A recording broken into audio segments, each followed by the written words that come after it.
বাংলাদেশের ৬৪ জেলা থেকে কিন্তু হাজার হাজার প্রবাসী আছে। তো প্রত্যেক প্রবাসীকে গালি দিয়েছে, আর আপনাদেরকে সাধারণত হিজড়া বলেছে। হিজড়া কেন বলবে না বলেন ভাই?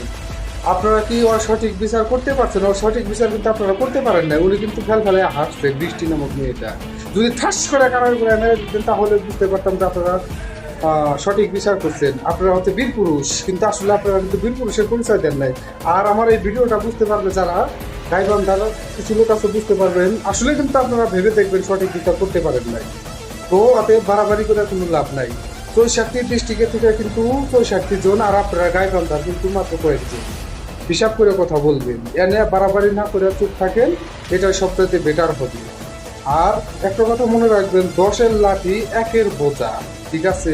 যদি অতিরিক্ত বোঝেন তাহলে কিন্তু উপবাসীদের ছিঁড়তে পারবেন না, এটা কথাটা মাথায় রাখবেন, ঠিক আছে?